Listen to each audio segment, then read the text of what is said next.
Oke, assalamualaikum warahmatullahi wabarakatuh. Kita akan membahas bab yang baru yaitu BJT AC Analisis. BJT AC Analisis atau analisa-analisa transistor BJT pada domain atau daerah AC. Jadi analisanya sekarang pada domain atau daerah AC. Untuk yang sebelumnya kita sudah membahas analisa transistor pada domain DC. Sekarang kita fokus pada domain AC. Oke, pertama kali kita introduction dulu, pendahuluan, langsung saja. Oke, the basic construction, appearance, and characteristic of the transistor were introduced in the transistor basic slide atau chapter ya. Jadi susunan, bentuk dan karakteristik dasar transistor BJT dalam hal ini ya sudah kita bahas pada slide atau chapter transistor basic atau dasar transistor. Meliputi apa saja di slide ini, transistor basic ini, kita sudah membahas kemarin. Coba saya tulis singkat saja atau intinya saja, yaitu sudah kita bahas pada transistor basic. Kita sudah membahas tentang common emitter. Ada 3 pembagian ya, yaitu common emitter yang pertama, terus common collector, dan common basis atau common base. Nah, 3 ini adalah dasar atau susunan dasar dari transistor. Nah, istilah common ini saya ingatkan lagi, common di sini adalah kalau diterjemahkan yaitu kaki transistor yang digunakan secara bersama atau kaki transistor yang digunakan bersama-sama. Dalam hal ini contohnya common emitter, berarti kaki emitter itu digunakan bersama-sama. Biasanya terhubung dengan ground atau ada yang terhubung dengan resistor, yang intinya kaki emitter tersebut digunakan bersama-sama. Kalau kasusnya common emitter, berarti inputnya adalah kaki basis dan outputnya adalah kaki kolektor, seperti itu. Bisa Anda cek lagi untuk lebih jelasnya pada chapter transistor basic atau dasar transistor.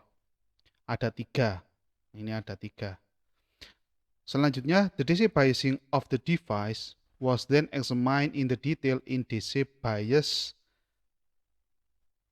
biasing of BJT. Jadi pembiasan DC pada transistor telah dibahas secara detail pada pembahasan DC biasing of BJT. Pembiasan DC transistor BJT. Perlu saya ingatkan lagi untuk istilah bias di sini atau biasing, bias, itu kalau dilihat terjemahannya yaitu setting of initial operating condition of active device. Jadi transistor ini kan termasuk komponen aktif ya, termasuk komponen aktif. Jadi pembiasan DC ini tujuan utamanya adalah untuk mengatur kondisi awal atau titik awal dari transistor, titik kerja awal dari transistor. Nah, utamanya untuk yang DC biasing of BJT ini kemarin kan kita mencari parameter yang namanya IC atau ICQ dan VCEQ kan, jadi seperti itu. Jadi ICQ-nya sudah ketemu, VCEQ-nya sudah ketemu, biasanya itu yang akan diplot pada karakteristik transistor. Sehingga dari titik itulah atau titik operating point ya, atau titik kerjanya, itu dia berawal dari situ. Nanti akan berosilasi.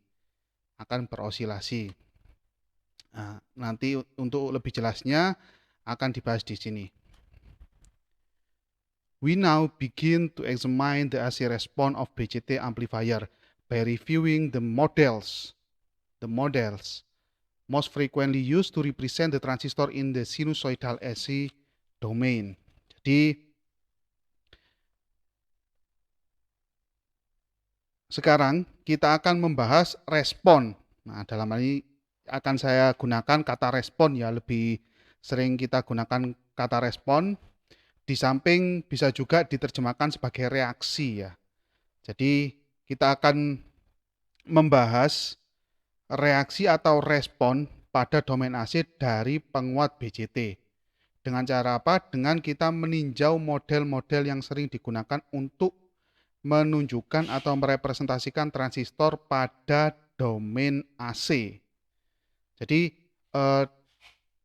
konfigurasi di bab DC biasing of BJT kemarin kita mengistilahkan konfigurasi ya, konfigurasi dari transistor. Ada yang fixed bias, ada yang emitter bias, ada yang voltage divider, macam-macam ya. Di chapter ini kita sudah membahas macam-macam konfigurasi dari transistor. Di antaranya yaitu ada yang fixed bias, saya singkat saja seperti kemarin. Ada yang emitter bias, macam-macamnya banyak kan ya. Ada yang voltage divider, ada yang emitter follower, ada yang collector feedback, ada yang common base, dan kawan-kawannya masih banyak. Nah, dari konfigurasi atau rangkaian ini, susunan rangkaian yang sudah saya sebutkan tadi itu akan dibuat modelnya. Seperti apa nanti akan kita bahas. Akan dibuat modelnya.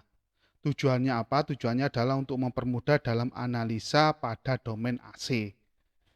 Nah, ujung-ujungnya nanti analisa dalam domain AC itu yang dicari itu adalah salah satunya ya ada impedansi input atau ZI.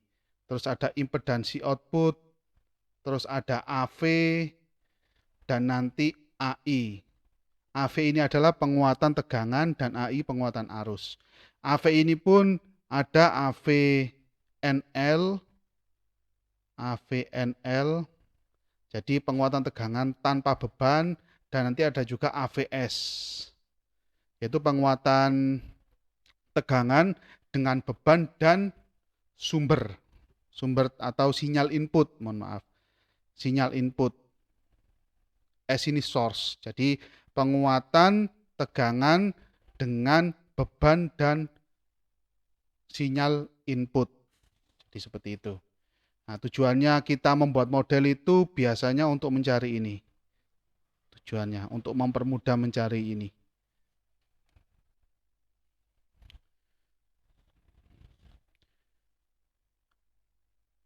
One of our first concern in the sinusoidal AC analysis of transistor network is the magnitude of the input signal.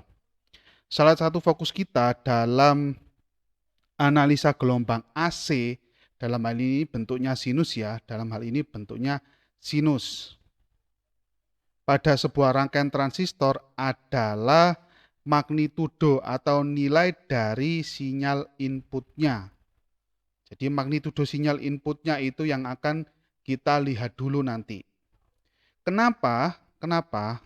Karena it will determine whether a small signal or large signal technique should be applied. Karena magnitudo sinyal input tersebut akan menentukan apakah analisa yang kita gunakan itu untuk sinyal rendah, dalam hal ini small signal, atau sinyal yang tinggi. Jadi seperti itu. Jadi ada dua. Sebelum kita menentukan Z input, Z output, AV, AI, kita lihat dulu sinyal inputnya. Dia itu tergolong small signal atau large signal. Nah, kalau small signal nanti analisanya atau teknik penyelesaiannya itu menggunakan rumus-rumus yang small signal. Untuk yang large signal atau sinyal yang tinggi, kita teknik atau penyelesaiannya atau analisanya kita gunakan yang large signal. Jadi keduanya ini berbeda ya. Keduanya ini berbeda antara yang sinyal rendah dan sinyal yang tinggi. Dalam hal analisanya berbeda, penyelesaiannya berbeda. There is no set dividing line between the two. Jadi tidak ada pembagian yang jelas, dalam hal ini tidak ada ketetapan yang jelas terhadap kedua sinyal tersebut, baik itu small signal dan large signal. But the application and the magnitude of the variable of interest relative to the scale of the device characteristic will usually make it quite clear which method is appropriate. Jadi tetapi dalam penggunaannya, dalam implementasi atau aplikasi-aplikasinya, dan nilai dari variabel-variabel dalam hal ini arus dan tegangan output yang berhubungan dengan nilai karakteristik dari suatu transistor yang ada pada datasheet biasanya akan menunjukkan atau memperjelas metode mana yang layak digunakan. Jadi seperti itu. Jadi implementasi dalam hal ini ya, implementasinya untuk apa? Biasanya itu menjadi hal yang sudah cukup kita memutuskan apakah metode small signal atau large signal. Apakah metode penyelesaiannya menggunakan sinyal yang rendah atau sinyal yang tinggi. Jadi seperti itu. Kalau sinyal yang rendah, inputnya biasanya kecil sekali, mungkin ya 50 milivolt, 100 milivolt, jadi seperti itu. Berbeda dengan yang large signal, sinyal yang tinggi. Jadi seperti itu. Begitu juga transistor yang digunakan untuk small signal biasanya kecil-kecil sekali. Mungkin 2N222, BC547,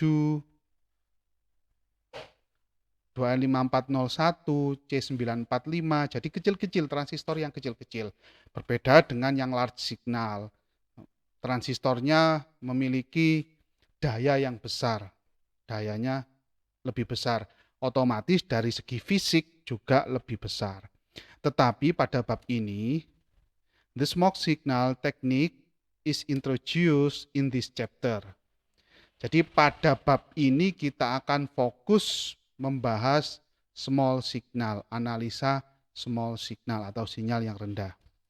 And the large signal application are examined in the chapter 12 power amplifier. Dan untuk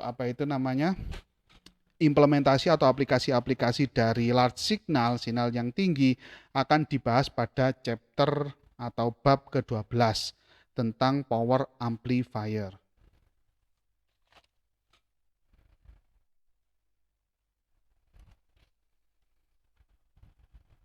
There are three model. Jadi ini model ya. Jadi yang akan kita bahas di sini adalah model-modelnya.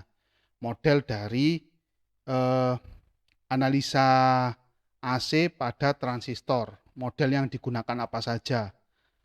Jadi yang kita bahas di sini ada 3 model. There are 3 model commonly used in the small signal AC analysis of transistor network.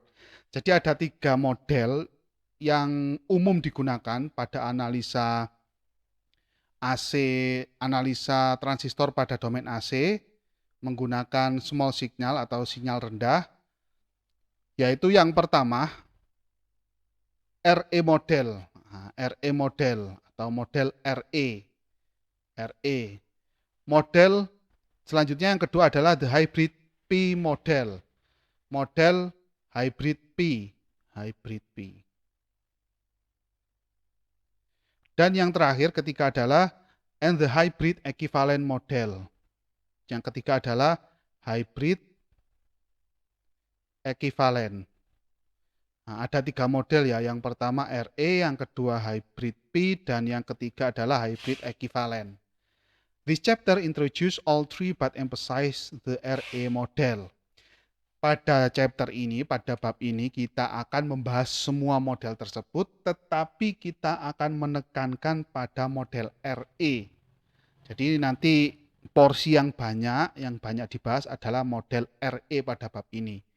Untuk model P, hybrid P, dan hybrid equivalent juga akan kita bahas, tetapi tidak sebanyak model RE. Nah, ini adalah gambaran ya, fungsi dari transistor untuk memperkuat sinyal, inputnya sinyalnya sinus AC, aplikasinya pada mikrofon ini ya, small input signal, outputnya menjadi lebih besar. Anggap saja ini sinyal input tegangannya seperti itu. Nah, ini mikrofon, outputnya adalah speaker, di sini ada transistor. Ini contoh kasarannya ya, kasarannya seperti itu. Inputnya kecil, outputnya jadi besar. Inputnya mikrofon, outputnya di-outputkan pada speaker. Jadi seperti itu. Oke, selanjutnya akan kita bahas amplification in the AC domain. Penguatan pada domain atau daerah AC, tentunya transistor ya, ini kita masih transistor. Oke, terima kasih. Kita akan lanjutkan pada video selanjutnya.